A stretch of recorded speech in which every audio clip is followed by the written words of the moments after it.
नमस्कार मंडळी. काल एपिसोड अपलोड करता आला नाही त्यासाठी खरंच सॉरी. पण आजचा दिवस माझ्यासाठी खरंच खूप छान आहे आणि खास देखील आहे. कारण आज श्रावण महिन्यातील पहिला सोमवार आहे.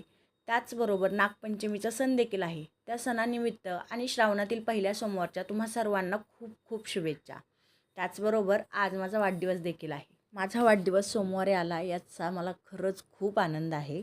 त्यामुळे मी जास्तच खुश आणि एक्सायटेड आहे. असो, चला तर मग वळूया आपल्या आजच्या भागाकडे.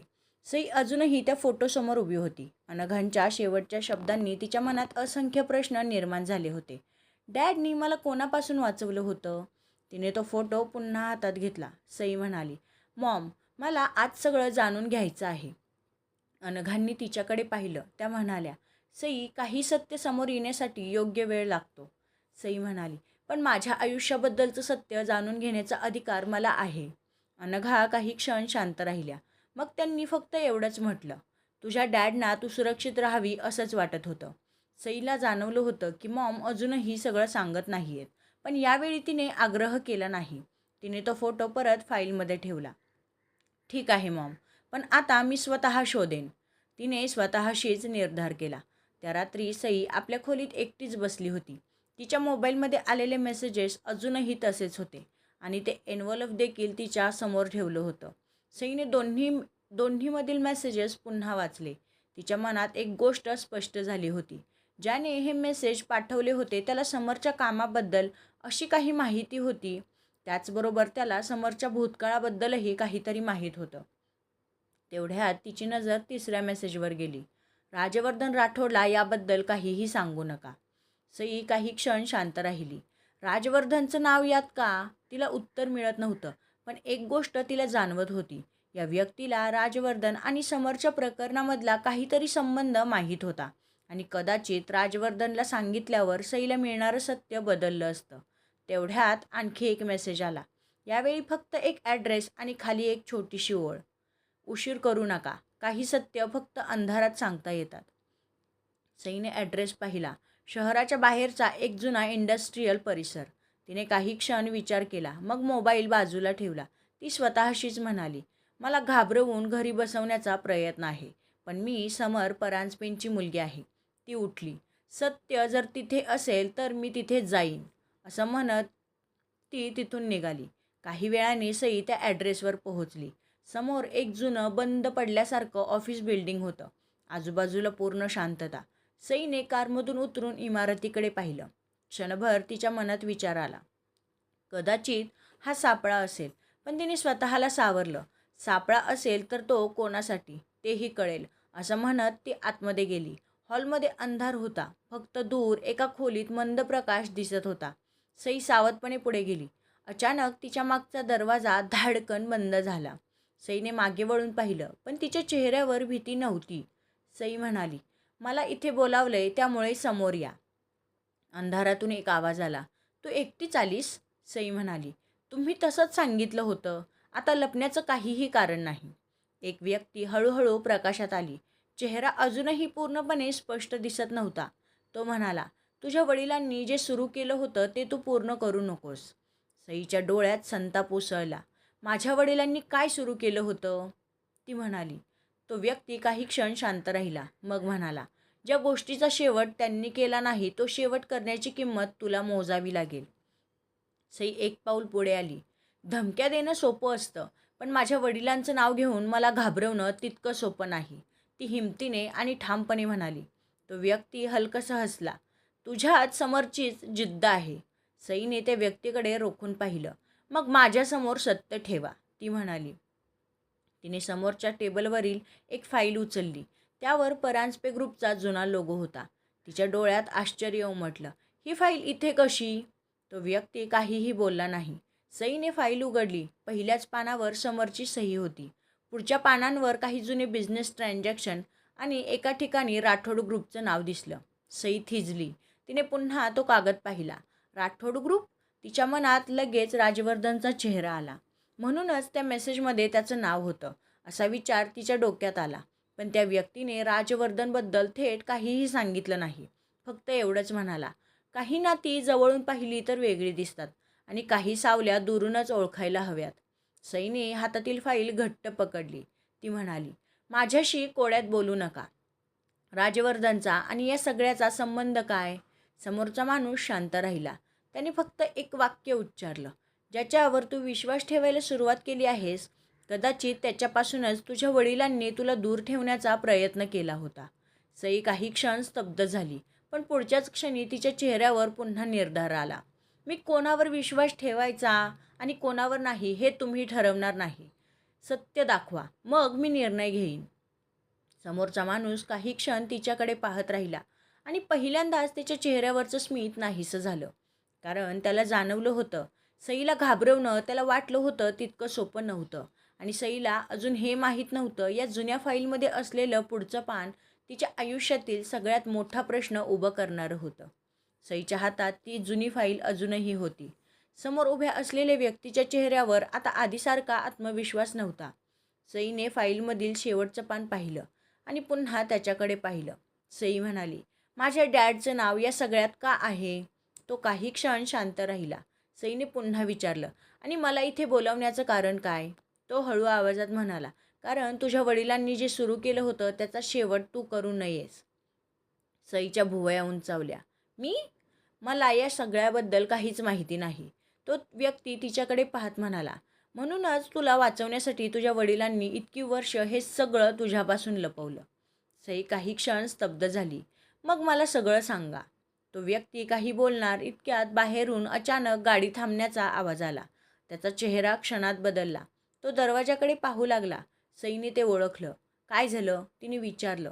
तो व्यक्ती घाईने म्हणाला, तुला इथून जायला हवं. सई म्हणाली, पण मला अजून उत्तरं हवी आहेत. कोण आलं आहे? तो व्यक्ती तिच्या जवळ आला. तो म्हणाला, आता प्रश्न विचारण्याची वेळ नाही. सईने त्याचा हात थांबवला. नाही, मी एवढ्या लांबून आले. आता काहीही न समजता परत जाणार नाही. तो व्यक्ती तिच्याकडे काही क्षण पाहत राहिला. मग त्याने टेबलाखालून एक छोटी लोखंडी पेटी बाहेर काढली. ती सईच्या हातात ठेवली. हे घे. सईने आश्चर्याने त्या पेटीकडे पाहिलं. यात काय आहे? तिने विचारलं. तो व्यक्ती म्हणाला, तुझ्या सगळ्या प्रश्नांची उत्तरं. सईने पेटी घट्ट पकडली. मग तुम्ही? त्याने दरवाजाकडे पाहिलं. माझी काळजी करू नकोस. मग सईकडे पाहत गंभीर आवाजात म्हणाला, स्वतःचा जीव वाचव सई. सईच्या डोळ्यात प्रश्न होते, पण ती काही बोलण्याआधी त्या व्यक्तीने तिला एका दुसऱ्या दरवाजापाशी नेलं. तो पुढे म्हणाला, इथून मागच्या बाजूने एक रस्ता आहे. असं म्हणत त्याने तिला दरवाजाकडे ढकललं. धाव सई, तो म्हणाला. सई काही क्षण त्याच्याकडे पाहत राहिली, पण बाहेरून येणाऱ्या पावलांचा आवाज ऐकताच ती मागच्या दरवाजातून बाहेर पडली. सई काही पावले पुढे गेली असेल तेवढ्यात तिला एक मागून भयानक आवाज ऐकू आला. ती थांबली. तिने मागे वळून पाहिलं आणि तिच्या डोळ्यांसमोरचं दृश्य पाहून ती हादरली. काही क्षणांपूर्वी तिला वाचवण्यासाठी उभा असलेला तोच व्यक्ती आता रक्ताच्या थारोळ्यात पडलेला होता. एका व्यक्तीने त्याच्या पाठीत खंजीर खुपसला होता. सईच्या डोळ्यात भीती दाटली नाही. त्या व्यक्तीची नजर क्षणभर सईच्या दिशेने गेली. त्याच्या डोळ्यात एकच संदेश होता, धाव. सईने त्या क्षणी घटनेचं गांभीर्य ओळखलं. तिने पटकन पेटी घट्ट पकडली आणि पूर्ण ताकदीने धावायला सुरुवात केली. मागून पावलांचा आवाज येत होता. सईने मागे पाहिलं नाही. ती फक्त धावत होती. अचानक दुरून एक सावली तिच्या दिशेने पुढे आली आणि क्षणार्धात तिच्या दिशेने एक चाकू फेकला गेला. सईने वेळीच शरीर बाजूला केलं. चाकू तिच्या पाठीत जाण्याऐवजी तिच्या दंडाला लागला. आह! असा वेदनादायक आवाज तिच्या तोंडातून बाहेर पडला. तिच्या हातातून रक्त वाहू लागलं, पण ती थांबली नाही. तिने पेटी दुसऱ्या हातात घट्ट पकडली आणि पुन्हा धावू लागली. काही अंतर गेल्यावर तिला जाणवलं की मागून येणारे आवाज बंद झाले होते. कोणीही तिचा पाठलाग करत नव्हतं. सईने हळूच मागे पाहिलं. रस्ता पूर्ण रिकामा होता.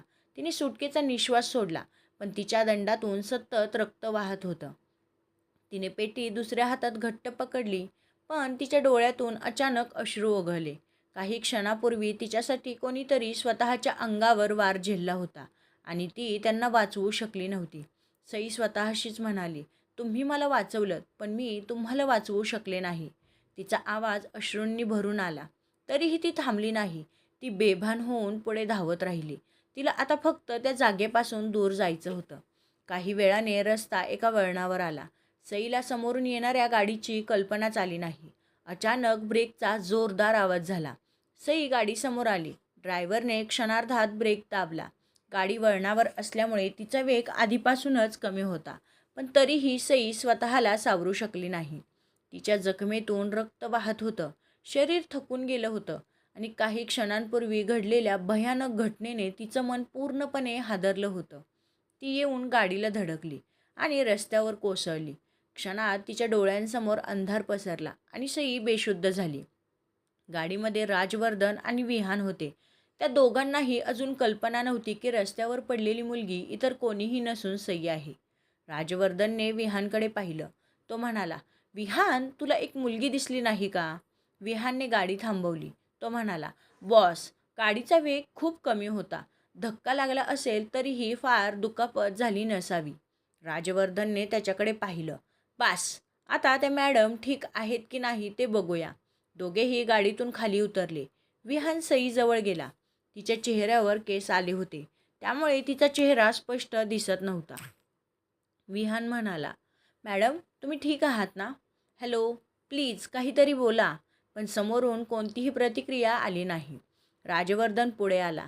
तो खाली बसला. त्याने अलगद त्या मुलीचा चेहरा वर केला आणि तिच्या चेहऱ्यावर आलेले केस बाजूला केले.